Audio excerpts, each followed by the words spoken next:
안녕하세요. 저는 인천에 사는 35살 싱글맘이에요. 현재 인천의 한 대학교 앞에서 카페 운영을 하고 있습니다. 이것저것 해보고 싶은 마음에 유아동복 쇼핑몰도 함께 운영하고 있답니다. 투잡을 하며 육아까지 하느라 정신없고 힘든 건 사실이지만요. 한참 말을 하기 시작한 5살 된 아들과 저는 너무 행복한 일상을 보내고 있어요. 3년 전에 아버지가 돌아가셨는데 제가 이혼까지 하고 싱글맘이 될 수밖에 없었던 사연을 들려드리고자 해요. 그 사건을 계기로 사람은 겉만 보고 판단하면 안 된다는 걸 뼈저리게 느꼈거든요. 여러분들에게 제 이야기를 들려드리면 많은 공감이 될 것 같습니다. 저는 원래부터 사람을 좋아했는데요. 외동으로 자란 탓에 형제가 있으면 좋을 것 같다는 생각을 늘 했었습니다. 제가 외동인 이유는 엄마가 저를 낳고 자궁 쪽에 문제가 생겨 수술을 하셨기 때문이에요. 출혈도 심하셨고 원래 몸이 약하셨던 분이라 출산 후에 건강 상태가 많이 안 좋아진 상태셨죠. 결국 어머니는 수술 후유증과 합병증으로 제가 초등학교 3학년이 된 해 돌아가셨어요. 홀로 남겨진 아버지는 엄마의 죽음 슬퍼할 겨를도 없이 어린 저를 키우셔야 했지요. 아버지는 시골에서 농사를 지으시며 저를 부족함 없이 뒷바라지 해주셨어요. 1만 평 정도 되는 논에서 쌀농사를 지으시고 깨, 배추, 감자, 고구마 등 없는 게 없었죠. 주로 농수산물 시장에 직접 내다 팔기도 하셨지만 마트나 백화점에도 납품을 하셨답니다. 유기농으로 키우신 작물들이고 좋다는 입소문이 난 덕분이었죠. 아무튼 아버지는 저를 키우시면서 유행에 뒤처질까 계절마다 새로운 옷을 사입히셨고 남들이 웬만하면 가지고 있는 아이들한테 인기 있는 것이면 무조건 사주셨고 엄마 없이 자란 티를 내면 안 된다며 머리도 손수 묶어주시기까지 하셨는걸요. 그렇게 유년 시절을 보내고 대학을 졸업하고 막 사회에 발을 들이기 시작할 무렵이 되었죠. 당시 25살이었던 저는 유아교육과를 졸업하여 어린이집 교사로 근무를 시작하게 됐습니다. 예쁘고 귀여운 아이들과 생활을 하다 보니 매일매일이 활기찼어요. 한 명도 아니고 아이들을 보육하는 건 상당한 에너지를 필요로 하지만 저에게 와서 안기는 아이들을 보면 없던 힘도 솟아나곤 했죠. 어린 나이에 남의 애를 돌보는 게 쉽지 않은데 잘 챙겨주신다며 학부모들 사이에서도 제 평판은 좋았습니다. 어린이집 교사로 근무한 지 2년쯤 되었나? 어느 날 같이 근무하던 동료 교사가 소개팅을 주선해주겠다고 하는 겁니다. 모임에 갔다가 휴대폰을 하는데 우연히 제 사진을 본 지인이 소개시켜달라며 졸랐다는 거예요. 저는 아직은 연애할 생각이 없어 한사코 거절했죠. 선생님은 지인이 사람 됨됨이가 좋고 무엇보다 인물이 훤칠하다며 칭찬을 아끼지 않았죠. 아이 참, 한 선생, 진짜 좋은 사람이라니까. 내가 보장해. 어차피 이제 좋은 사람 만나서 슬슬 결혼 생각도 해야 하지 않아? 내 체면 봐서라도 제발 한 번만 만나주라. 내가 자신 있게 오케이 했는데 안 나가면 내 체면이 말이 아니잖아. 응? 아, 선생님, 제가 그렇게 말씀드렸는데도 먼저 소개해 주신다고 말을 해버리면 어떡해요. 진짜 선생님 부탁이니까 나가는 거예요? 잘 안 돼도 제 탓 아니에요. 그래. 내가 한 선생님 의사도 안 물어보고 마음대로 소개시켜 주겠다고 한 건 미안해. 그래도 아까운 사람이니까 소개시켜 준다는 거지. 나 믿고 한번 잘해봐. 자신의 얼굴을 봐서라도 만나달라고 사정을 하는 통에 결국 소개팅 자리에 나가버렸죠. 그 남자는 저보다 2살이 많았고 금융업계에서 일하는 펀드 매니저였어요. 주선자의 말대로 훤칠한 키와 준수한 외모, 번듯한 옷차림새, 누구나 좋아할 법한 있어 보이는 훈남형 스타일이었습니다. 솔직히 잘생긴 외모에 첫눈에 반했던 저는 연락처를 주고받고 적극적으로 대시했어요. 나중에 들어보니 남편은 솔직한 심정으로 제가 마음에 들지 않았었다고 해요. 아니 글쎄, 먼저 소개를 시켜달라고 졸랐던 적도 없다는 겁니다. 같이 근무하던 선생님이 워낙 말이 많으시고 활발하셨거든요. 그래서 중간에서 의사소통이 좀 덜 됐나 보다 하고 대수롭지 않게 넘겼어요. 처음에 남편은 적극적인 제가 부담스럽다며 만남을 거부하기도 했고요. 그래도 저 나름 인기 있는 여자였거든요. 학부모들 사이에서 평판도 좋고 좋은 선자리도 많이 들어왔었는데 무슨 생각에서인지 아이들과 함께하고 싶다는 생각에 다 거절했었거든요. 솔직히 자랑하자면 저 어디 내놔도 기죽은 외모는 아닙니다. 어디 가서 못생겼다는 말을 들어본 적 없는데 남편은 저를 그렇게 많이는 좋아해주지 않았어요. 아무튼 저의 적극적이고 끊임없는 애정 공세로 남편은 알겠으니 그만하라며 저를 만류할 정도였어요. 결국 저의 끈기에 두 손 두 발을 든 남편과 몇 번의 데이트를 즐긴 뒤 그렇게 저희는 연인 사이로 발전하게 됐죠. 바로 이 사람이 이혼한 전 남편이고요. 연애한 지 1년 반쯤이 지났을까? 남들과 싸우기도 하고 여행도 하며 알콩달콩 보통의 연애를 했죠.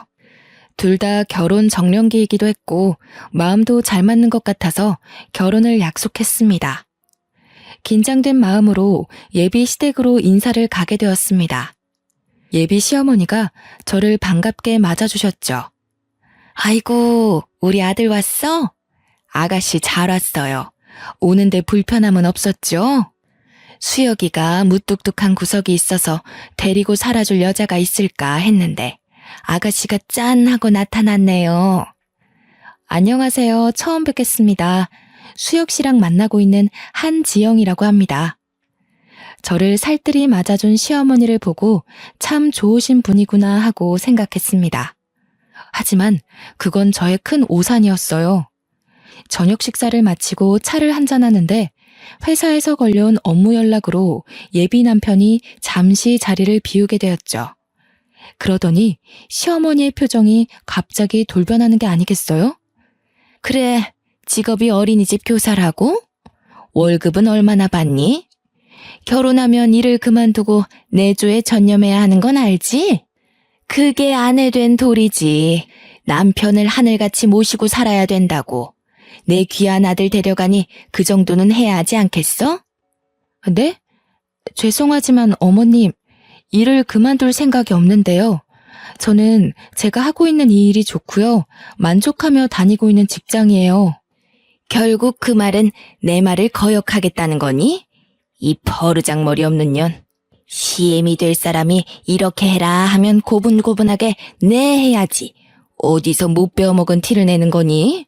너희 집에서 그렇게 가르치던? 어머님, 지금 저 처음 뵙는데 방금 그 말씀은 조금 심하신 것 같아요. 사과해 주셨으면 합니다. 저희들 문제니 제가 알아서 할게요. 그래, 이제야 본색을 드러내는구나, 이 나쁜 년. 너 두고 보자. 혹시라도 수혁이한테 나랑 대화한 거 말하면 너 죽고 나 죽고야. 알겠어? 처음 마주쳤을 때 인자하시고 다정한 모습의 시어머니는 온데간데 없고 며느리를 잡아먹지 못해 안달난 그저 아들을 뺏긴 엄마의 모습만 남아있었죠. 처음 보는 사람한테, 그것도 며느리 될 사람한테 저렇게 대놓고 막말을 하다니. 태어나서 처음 겪는 상황에 어떻게 해야 할지 답이 안 나왔습니다. 저는 당황해서 어쩔 줄 몰라 삐질삐질 땀을 흘리고 애꿎은 손가락만 만지고 있을 뿐이었어요. 통화를 끝내고 돌아온 남편이 내일 출근해야 한다며 늦었다며 집에 데려다 주겠다 했죠. 남편의 손을 잡고 현관문을 나섰습니다. 아까 잘 먹는다며 챙겨줄 테니 가서 먹어라 하고 파전을 챙겨주시며 웃으며 조심히 가고 연락하겠다는 예비 시어머니의 말에 저는 등골이 오싹했죠. 표정은 그게 아니었거든요. 이 일을 남편에게 말해야 하나 고민하며 며칠 밤을 지새웠죠. 결국 저 혼자 덮고 가면 시끄러울 일 없겠다 생각하고 큰일 앞두고 소란 피우기 싫어서 바보같이 아무 이야기도 꺼내지 못했네요. 시간이 가는 줄도 모르고 정신없이 결혼 준비를 했어요. 시모가 될 사람은 제가 엄마가 없다는 이유로 도가 지나치게 간섭했어요. 그때는 남편을 사랑했기에 미련하게 당연한 일이라 생각하고 내내 하며 고분고분 잘 따랐죠. 원래 그렇게 해야 되는 것인 줄 알았거든요. 사돈댁에 밑보일 일 없다며 아버지는 있는 돈 없는 돈 긁어모아서 제 결혼에 보태주셨고요. 시모는 굳이 집을 남편이 근무하는 직장 근처로 얻으라고 하셨습니다. 일하느라 피곤한 아들 배려해야 한다면서요. 결국 신혼집을 제가 일하는 어린이집과 왕복 2시간 거리에 있는 곳으로 장만하게 되었습니다. 시내 한복판에 있고 고급형 주상 복합 아파트라 가격이 사악했어요. 무리를 해 얻은 집이라 앞으로 어떻게 살아야 하지 막막하기만 했죠. 왕복 2시간을 대중교통을 타고 출퇴근하는 것은 여간 힘든 일이 아니었습니다. 시간이 흘러 상견례 날도 다가왔습니다. 아버지는 시골에서 먼 길을 올라오시느라 피곤한 상태셨어요. 하나밖에 없는 딸이 사돈댁에 밉보일까 걱정도 이만저만 아니셨죠. 상견례를 하기로 한 식당에 먼저 도착해 기다렸는데 약속 시간보다 20분 정도 늦게 시어머니랑 남편이 온 겁니다. 그래, 뭐 오는데 차가 많이 막혔나 보다 그렇게 이해하고 넘어갔어요. 그런데 아버지 면전에 대고 시어머니가 말씀하는 게 너무 가관이었습니다. 부족한 딸 자식 이렇게 시집 보낸다 하니 아쉬울 따름입니다. 제가 아이 엄마가 먼저 하늘나라로 가고 그래도 부족함 없이 키웠다고는 하는데 사돈댁에 누만 안 됐으면 하는 바람입니다. 저희 딸 잘 부탁합니다. 사돈, 지영이는 어디 가도 이런 신랑감 못 구해요. 우리 잘난 아들이 좋다고 하니까 결혼시키는 거고요. 지영이 아직 배울 게 많아 보입니다. 그리고 결혼하실 때 얼마나 보태주실 예정이세요? 필요하신 부분이 있으면 언제든지 말씀해 주세요. 딸아이 하나 시집 보내는데 그 정도도 못해줄 부모가 어디 있나요? 원하시는 게 있으시거든 아이들 통해서 말씀해 주시죠. 시어머니는 대놓고 아버지에게 얼마를 해줄 수 있냐며 무엇을 해주겠냐며 따지듯이 물으시더라고요. 요즘은 반반 결혼이 유행이어서 저도 당연히 그런 식으로 하겠지 했는데 귀한 아들이랑 결혼하니 그 대가를 치러라. 그런 뜻으로밖에 안 들렸어요. 상견례가 끝나고 이 결혼을 해야 하나 속으로 망설였지만 아버지께서는 사돈댁도 자기 아들 걱정하는 마음에 그렇게 말한 거 아니겠냐며 좋게 생각하라고 하시더라고요. 아니나 다를까 며칠이 지나 남편을 통해 예단 예물 목록을 보내셨어요. 목록을 보니 정말 기가 찼습니다. 집에 들어가는 돈은 반드시 각자 집안에서 절반씩은 보태야 하고 혼수 예산은 원래 신부가 해오는 게 전통이라며 가전이며 가구, 신랑에게 새 차를 뽑아줄 것을 요구했고 시어머니의 꾸민비 명목으로 2천만 원을 별도로 달라고 하신 게 아니겠어요? 저는 그날로 남편을 불러 이건 너무한 것 아니냐며 따져 물었어요. 자기도 자세히 보지는 않았다며 원래 그 정도 하는 거 아니냐는 말만 되풀이할 뿐이었죠. 저는 이 결혼은 아니다 싶어 다시 생각해보자고 했습니다. 남편은 세상 물정을 잘 모르는 것 같았어요. 직업만 펀드 매니저면 뭐합니까? 막상 자기 결혼 문제로 이렇게 트러블이 생기는데 중간 역할도 못하고 도저히 안 되겠다고 판단되어 양가 집에 결혼은 없던 걸로 하자고 말하려던 찰나에 남편이 울며 불며 매달리고 난리가 났습니다. 한번 생각해달라며 결혼하면 자신이 알아서 단돌이하고 중간 역할도 잘하겠다며 무릎까지 꿇고 싹싹 비는 거 아니겠어요? 저는 남편을 사랑하는 마음이 남아있었기에 그 꼬임에 넘어가 용서하고 말았죠. 남편이 말한 내용을 각서로 받아 고이 간직하고 약속을 어길 시 이혼을 하겠다고 엄포를 놓았어요. 지금 생각해보면 그때라도 멈췄어야 했습니다. 어쨌든 시간이 지나 저희는 결혼식을 무사히 올렸어요. 하와이로 신혼여행도 다녀왔고요. 친정에 먼저 들러 아버지와 오순도순 이야기도 하고 아버지랑 친한 동네 어르신들께 식사도 한 끼 대접해 드렸습니다.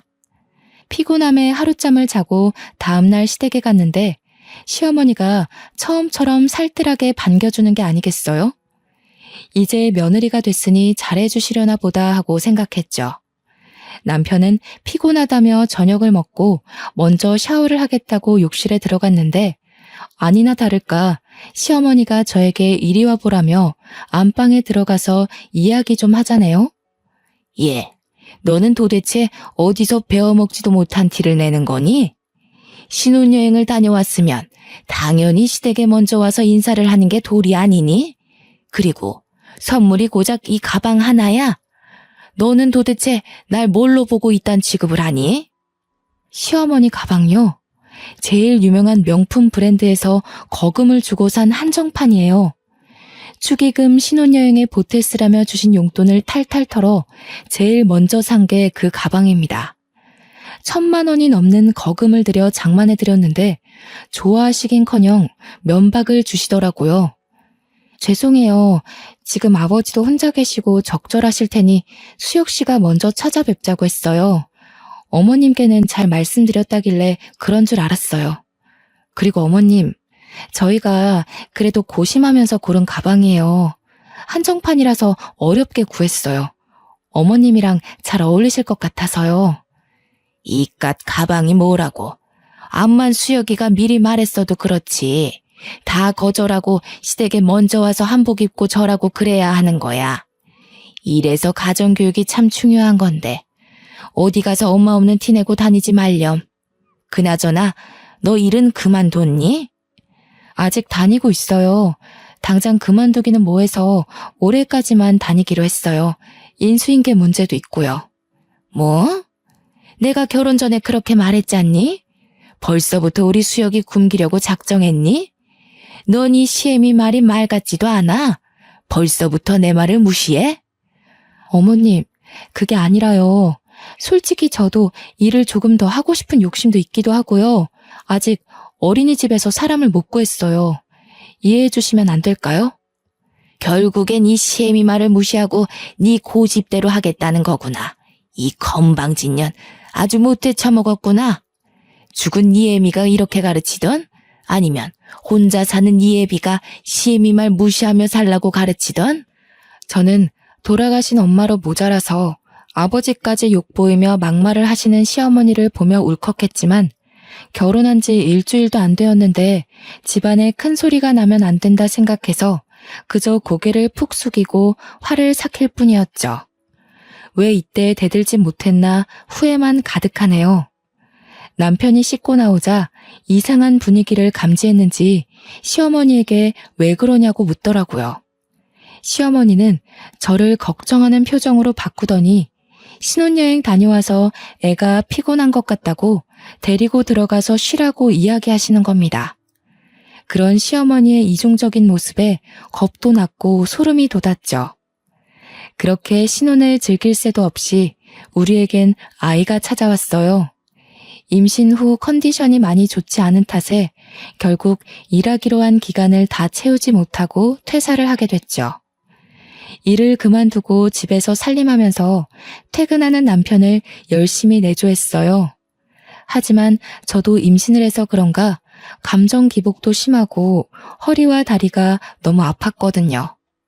남편은 일이 바쁘다는 핑계로 아침에 일찍 나가 밤늦게 들어오기 일쑤였어요. 저는 자연스레 혼자 밥 먹고 혼자 무언가를 한다는 것에 익숙해지기 시작했죠. 그런데 아무리 정성스런 내조를 해도 남편은 저에게 고맙다는 말 한마디를 하지 않았어요. 이제 와서 생각해보면 왜 그런 대우를 받고도 바보같이 버티고만 있었나 싶네요. 그 와중에 시어머니는 이중적인 면모를 보이셨어요. 참 여전하셨습니다.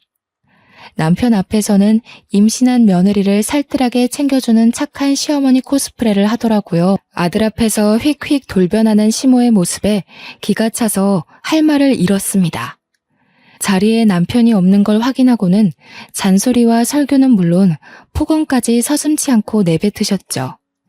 예, 임신했어도 허리를 곱게 펴고 있어야 아이도 곱게 자란단다. 그리고 너 아무리 임신했다고 남편 밥 굶기면 안 된다. 애 가진 게 뭐 대수니? 나 때는 애 낳고 하룻밤 자고 나가서 바로 일도 하고 그랬어. 여자는 응당 그렇게 해야 되는 거야. 어디서 못 배운 티 내지 말고 이 시애미가 가르쳐줄 때 잘 새겨들어. 이후에도 계속되는 시어머니의 두 얼굴에 결국 참지 못하고 남편한테 이야기했습니다. 근데 남편의 반응이 가관인 거예요. 임신해서 너무 예민한 거 아니냐며 진정 좀 하라면서요. 당신 지금 임신했다고 너무 예민하게 구는 거 아니야? 난 우리 엄마가 당신한테 엄청 잘해주는 모습만 봐서 좀 안 믿긴 해.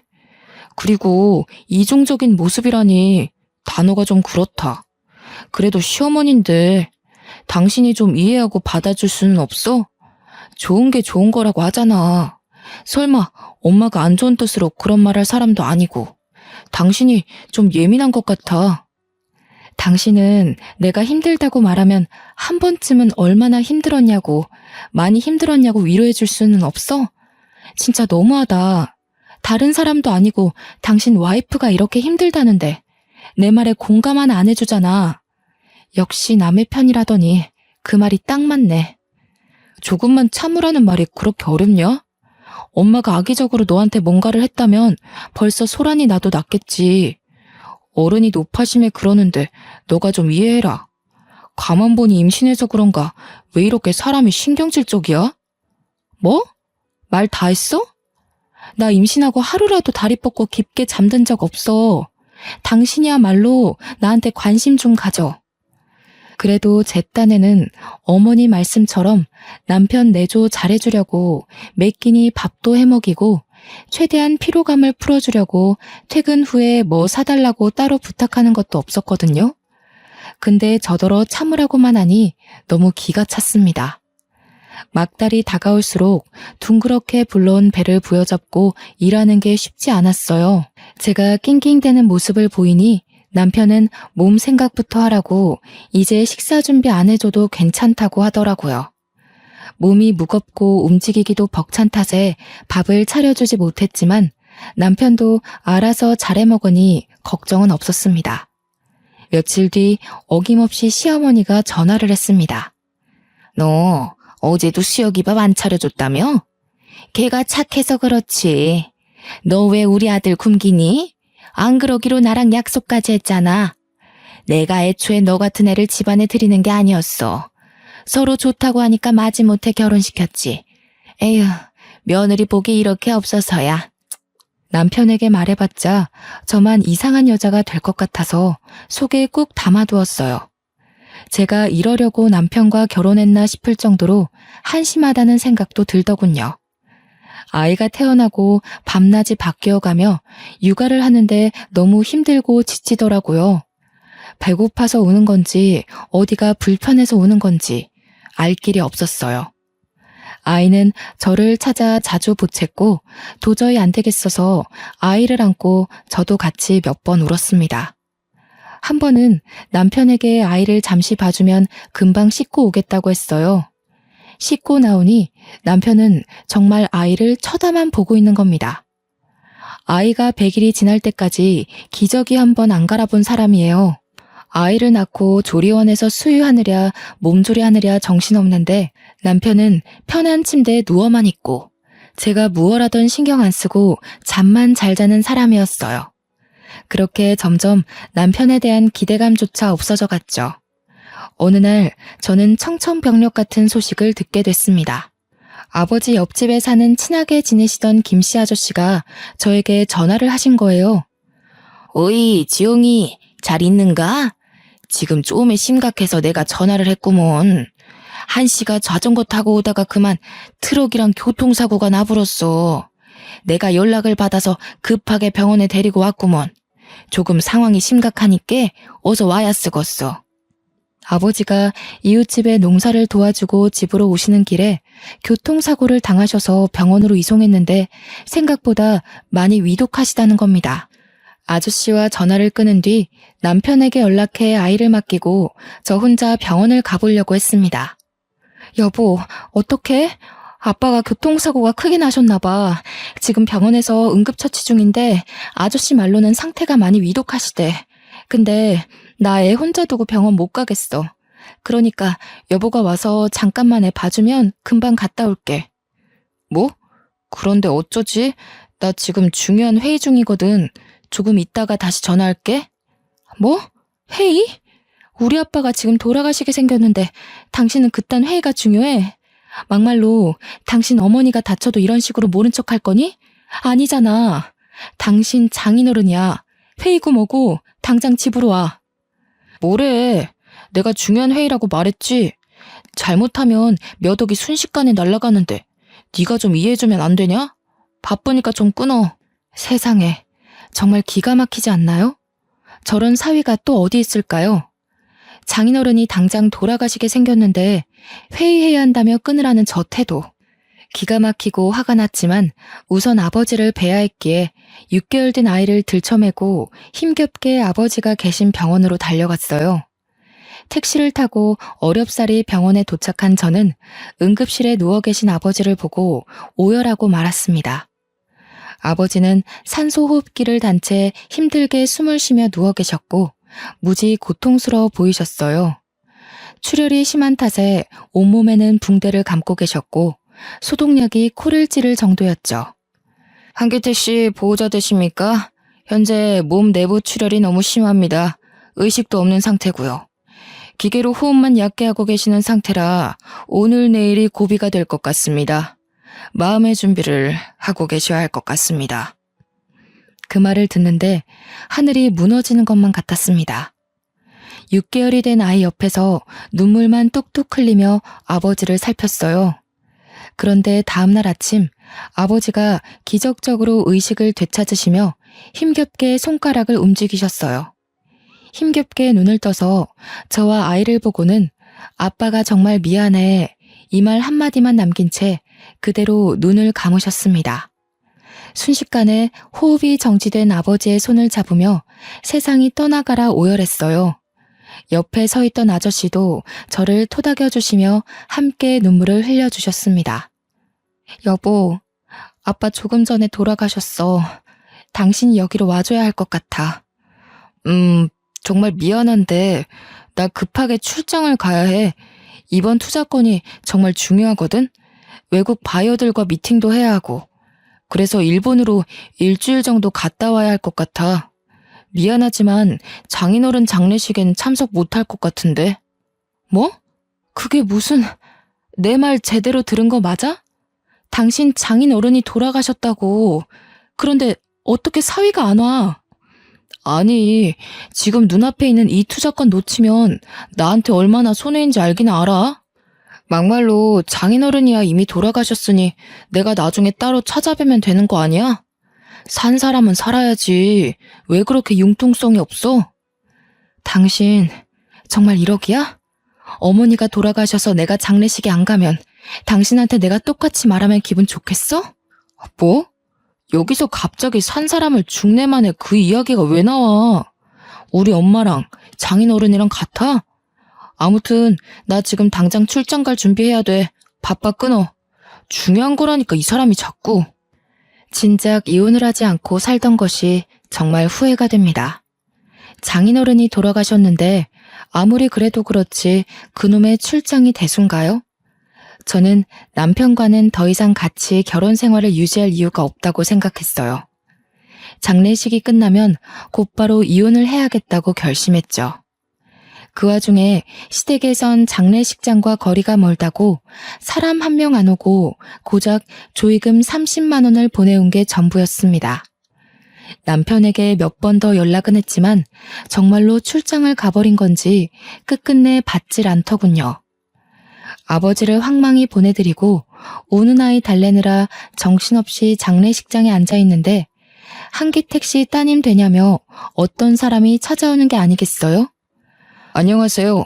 저는 재산상속 전문 변호사 김윤호라고 합니다. 한기택시가 생전에 작성해놓은 유언장 전해드리려 합니다. 유언장에는 한기택시가 살아 생전 농사짓던 땅과 집, 나머지 재산을 모두 한지영 씨에게 상속한다는 내용입니다. 확인해보세요.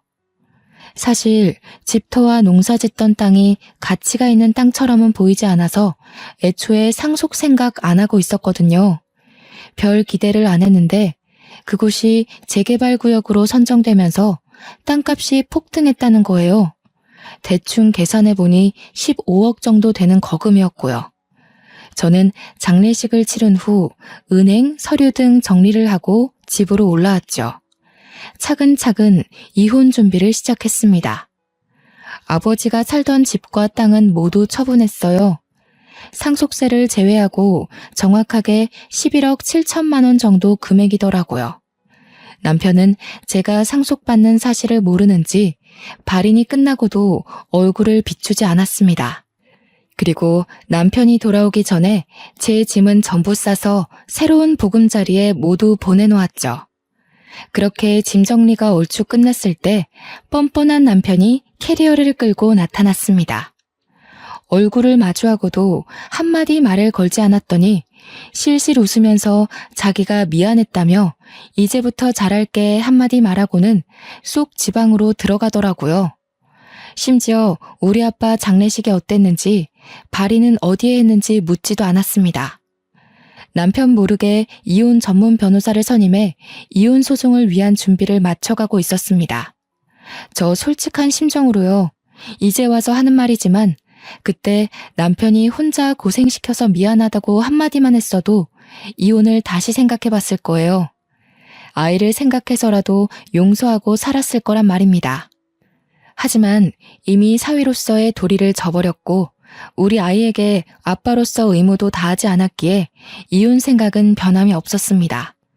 이혼을 결심한 뒤로 집안일에는 손을 뗐죠. 아니나 다를까 며칠도 안 돼서 집안 꼴이 정말 엉망이 되어갔습니다. 시어머니가 집에 와서는 집안 꼴이 이게 뭐냐고 우리 아들 밥은 어쩌냐며 소리치는데 더 이상 들을 이유도 없고 더 듣다가는 제가 욕을 할 것 같더라고요. 그래서 아이를 업고 안방으로 들어갔는데 시어머니가 뭐 하는 짓이냐며 소리를 지르대요. 더는 못 살겠습니다. 아무리 제가 엄마 없이 자랐고 부족한 며느리지만요. 이런 취급을 받으며 살 수는 없어요. 아빠 노릇도 못하는 남편 뭐하러 수발하며 사나요? 저 이제 남편 필요 없으니까 직접 끼고 살면서 아들 밥 챙겨주던 알아서 하세요. 아이고 머리야. 저년 말하는 뽐새 좀 봐라. 너 내가 엄마 없이 자란 티 내지 말라고 했어 안 했어? 이게 오냐오냐 하니까 아주 기어오르는구나. 당신 말 다 했어? 내가 다 사정이 있다고 그렇게 이야기했는데 이러기야? 나가도 애는 두고 나가. 당신이 무슨 능력이 있어서 애를 키워? 능력이 없는 건 당신들이야. 장인어른이 돌아가셨는데 그깟 출장이 중요해서 처자식은 안중에도 없는 당신이나 그저 아들아들하며 끼고 살려는 시어머니나 똑같아. 당신 그 얼마 안 되는 돈 나는 필요 없으니까 개나 줘버려. 말이면 단줄 아냐 이년아?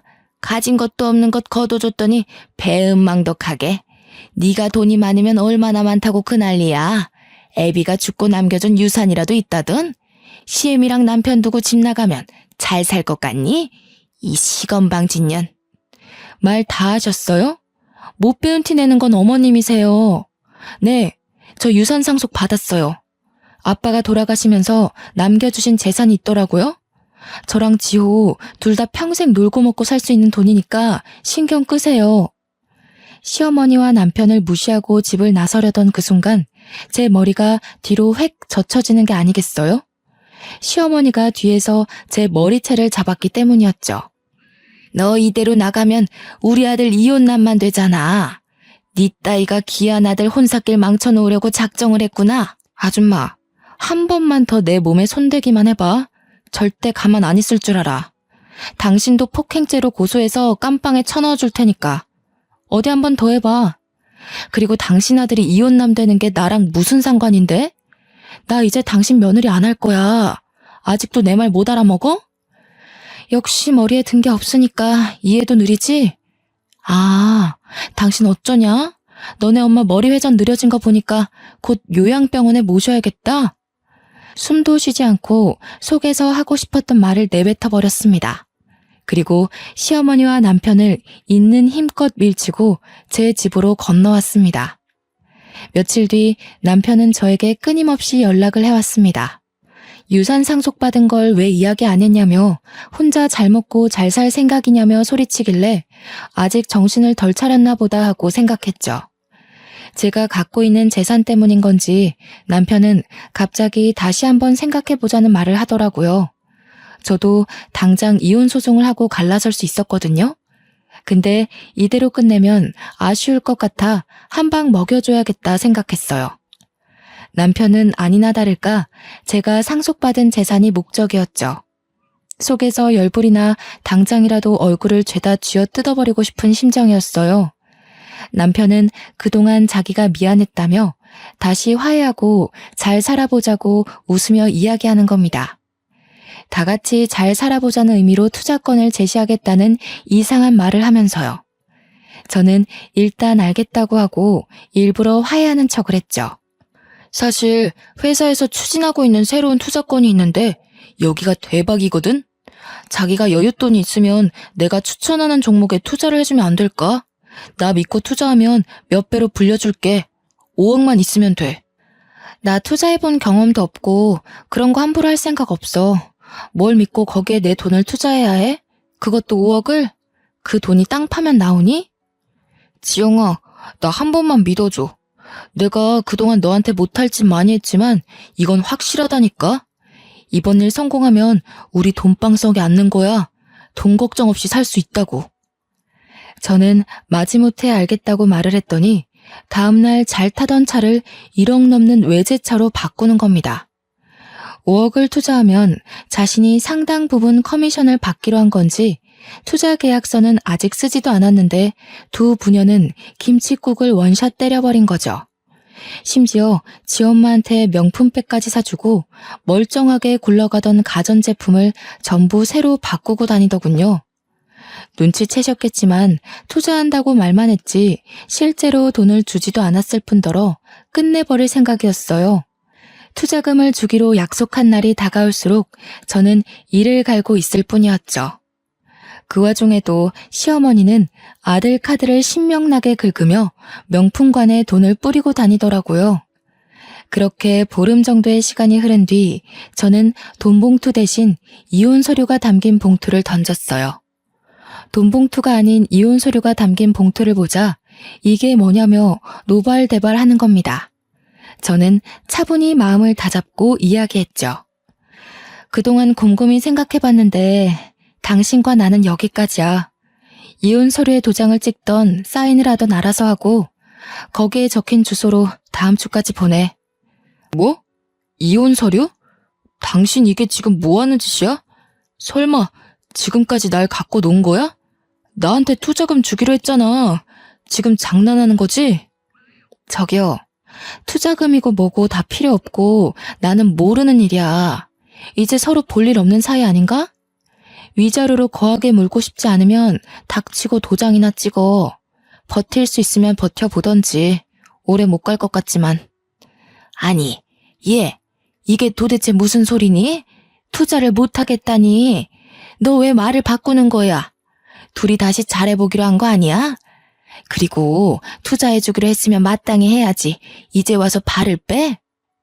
아줌마, 제가 그쪽 투자를 왜 해줘야 되지? 설마 내 재산 탐내시는 건가?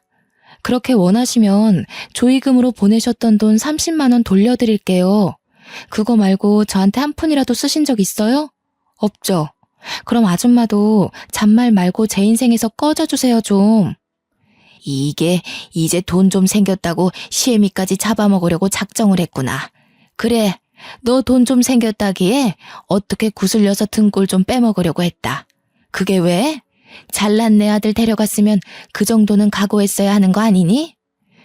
저는 그나마 다행인 게 시어머니가 저에게 했던 폭언들을 빠짐없이 녹음해 놓은 게 신의 한 수였죠. 그리고 남편은 이미 이혼 사유가 넘쳐 흐를 정도라서 소송에선 제가 유리했습니다. 남편은 돈이라도 달라며 애걸복걸 하더라고요. 투자한다고 선입금 받은 걸 당연히 제가 돈을 준다 생각하고 흥청망청 쓴 거죠. 외제차의 명품에 집안을 통째로 바꾸다시피 하며 돈을 펑펑 써댔으니까요. 당신 정말 왜 이래. 그거 해결 못하면 집을 팔아서라도 메꿔야 해. 이러다가 나랑 엄마 길거리에 나 앉아야 한다고. 사람 미치는 꼴 보고 싶어서 이래? 투자금 보태주기로 했으면 보태줘야지. 당당하던 당신 모습 어디 갔니? 내가 그동안 기회도 여러 번 줬어. 하지만 그 기회를 날린 건 당신이랑 어머니야. 그러게 살아생전 우리 아버지한테 조금이라도 잘했어야지. 당신이 나랑 지호한테 한 게 뭐가 있어? 차려주는 밥 먹으며 지할 일만 했지. 아무튼 서류 다음 주까지 내 변호사 통해서 보내도록 해. 2년이 오냐오냐 하니까 한 번도 아니고 2번씩이나 우릴 갖고 놀아? 잘 됐다. 이왕 이렇게 된 거 오늘 너랑 나랑 한판 하자. 시어머니는 상황 파악이 안 되셨는지 또 제 머리채를 잡으시더군요. 지난번에 이어 2번째예요. 너무 손버릇 고약한 아줌마 아닙니까? 남아있던 일말의 동정심마저 사라진 저는 그 아줌마를 간신히 떼어냈습니다. 당신들, 특히 아줌마, 내가 경고 안 했나요? 한 번만 더 내 몸에 손대면 가만 안 있는다고 했죠? 뒷감당 어떻게 하시려고 그러세요? 그냥 조용히 서류에 도장 찍어주면 될 일이었는데 일을 크게 만드시네. 감옥에서 남은 여생 보낼 준비하세요. 한바탕 난리친 뒤에도 돈을 달라며 돈을 주기 전에는 절대 이혼을 못한다며 끈질기게 연락을 해왔습니다. 저는 변호사를 통해 통신 제한, 접근 금지 신청, 주거지 접근 금지 신청을 해버렸어요. 정신적 피해 보상을 포함한 2가지 소송을 진행한 상태고요. 더 이상 연락할 길도 없어지고 금전적인 여유가 사라진 시댁은 도와달라며 사정에 사정을 했죠. 솔직히 그 아줌마랑 아들내미가 내 앞에 무릎까지 꿇고 싹싹 빌길래 마음이 좀 약해질 때도 있었는데요. 그래서 위자료 좀 받고 합의 이혼으로 끝낼까 고민도 살짝 했었네요. 시어머니가 며칠 싹싹 빌더니 제가 미동도 없자 마지막까지 저를 괴롭히더라고요. 이 악마랑 싸워도 이겨먹을 년 같으니 너를 애초에 집안에 들이는 게 아니었다. 여자가 잘못 들어오면 3대가 망한다더니 딱 그 꼴나게 생겼네. 재수없는 것. 너네가 앞으로 어떻게 사나 두고 볼 거야. 아줌마, 아직 정신 못 차리셨나 봐? 그쪽 아들과 저 이제 아무런 사이도 아니에요. 그리고 저 요즘 아줌마 때문에 녹음기 들고 다녀요. 물론 아줌마가 금방 욕한 것도 다 녹음되어 있어요.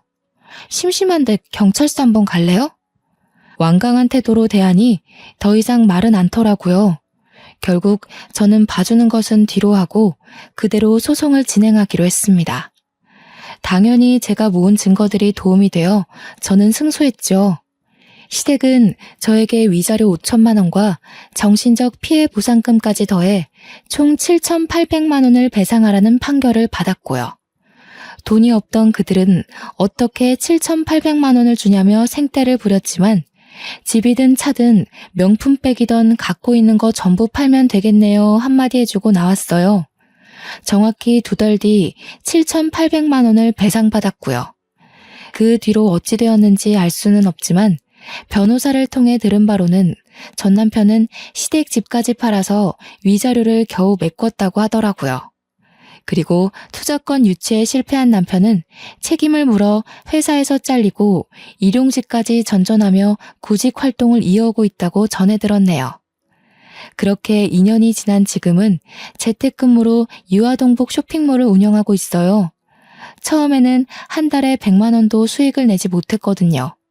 그런데 꾸준하게 인터넷 홍보를 했더니 금세 맘카페에 소문이 제대로 나서 매출도 상승해 월 5, 600만 원 정도의 수익을 내고 있고요.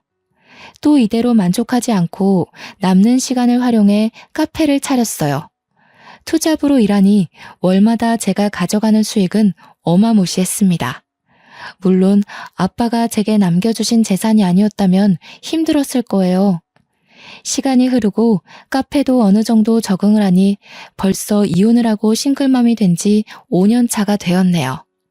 아이가 이제 말문이 트여 대화할 맛도 생기고 하루하루 다르게 커가는 모습을 보며 지내고 있는데요. 가끔은 이혼이라는 흠이 생겨 아이가 훗날 우리 집은 왜 남들과 다르냐고 물으면 어떻게 설명을 해줘야 할지 막막하기도 합니다. 제가 당당하고 떳떳한 모습으로 살면 나중에 아이가 저를 이해해 주리라 생각해요. 제 선택이 앞으로의 더 나은 우리를 위한 선택이었음을 이해하고 존중해 주지 않을까요? 앞으로 제 앞날은 더 창창할 거니까요. 저도 제 인생에 있어 이런 고난과 역경을 이겨내고 지금은 행복하게 잘 살고 있는데요. 여러분도 제 사연을 읽으면서 공감되는 부분도 있으셨을 거고 그렇지 않기도 하셨을 거예요. 세상을 살다 보면 사람마다 살아가는 인생은 다 달라서 무궁무진한 것 같아요. 희망 속 삶은 보석처럼 반짝인다는 말이 있듯이 앞으로 여러분의 앞날에도 반짝반짝 빛나는 일만 가득할 거라 믿어요. 저의 긴 사연을 읽어주셔서 감사합니다. 행복하세요.